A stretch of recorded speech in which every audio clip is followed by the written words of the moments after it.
ഞാൻ ചോദിച്ച പൈസ ആ പൈസ ഞാൻ എടുത്ത് വെച്ചിട്ടുണ്ട്. പൈസ തരാം. എന്നാണ് എനിക്ക് തിരിച്ചു തരാമെന്ന് പറഞ്ഞ പൈസ? അടുത്ത മാസം 20-ാം തീയതി. അടുത്ത മാസം 20-ാം തീയതി? അടുത്ത മാസം എനിക്ക് അതപ്പം കിട്ടിയാൽ മതി. ഞാനേ വേറൊരു ആവശ്യത്തിന് വെച്ചാണ് പൈസ ഉള്ളത്.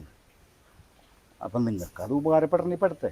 പിന്നൊരു കാര്യം, ഈ 20-ാം തീയതി കഴിഞ്ഞിട്ട് ചിലപ്പോൾ 2-3 ദിവസമൊക്കെ ചിലപ്പോൾ എനിക്ക് ക്ഷമിക്കാൻ പറ്റും. അത് കഴിയുമ്പോൾ ചിലപ്പോൾ ഞാൻ നിങ്ങളെ വിളിക്കുമ്പോൾ ഈ ഓണൊക്കെ എടുത്തില്ലെങ്കിലുണ്ടല്ലോ, പിന്നെ ഞാൻ നിങ്ങളുടെ വീട്ടിലേക്ക് വരേണ്ടി വരും. അങ്ങനെ വന്നു കഴിയുമ്പോൾ പിന്നെ നിങ്ങളുടെ മുമ്പിൽ ഏറ്റവും വലിയ കൊള്ളരാത്തവൻ ഞാനാവും. കണ്ണീ ചോരില്ലാത്തവൻ, ദുഷ്ടൻ, പൈസക്ക് വേണ്ടി ചാകണവൻ. ഈ വക വിശേഷണങ്ങളൊന്നും എനിക്ക് തരില്ല എന്ന് ഉറപ്പുണ്ടെങ്കിൽ മാത്രം ഞാൻ പൈസ എടുത്ത് വെച്ചിട്ടുണ്ട്, നിങ്ങൾക്ക് കൊണ്ടുപോകാം.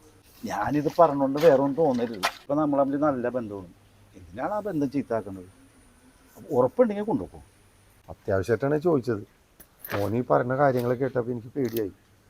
എനിക്കിനി പൈസ വേണ്ട, ഞാൻ പോവുകയാണ്. അതേ, ഒന്നവിടെ നിന്ന് നിങ്ങൾ പറഞ്ഞ അത്യാവശ്യം എന്താണ്?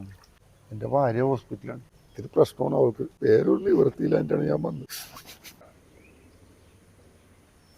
പോലെ അതേ, നിങ്ങളെൻ്റെ അടുത്ത് ചോദിച്ചപ്പോൾ 10,000 രൂപ. ഇത് നിങ്ങൾ കൊണ്ടുവെക്കോ. ഈ പൈസ ചോദിച്ച് ഞാൻ നിങ്ങളുടെ അടുത്ത് വരില്ല. പിന്നെ ഇതൊന്ന് കിട്ടുമ്പോൾ എനിക്ക് തന്നാൽ മതി. നിങ്ങളുടെ കാര്യം നടക്കട്ടെ. വലിയ ഉപകാരം മോനെ.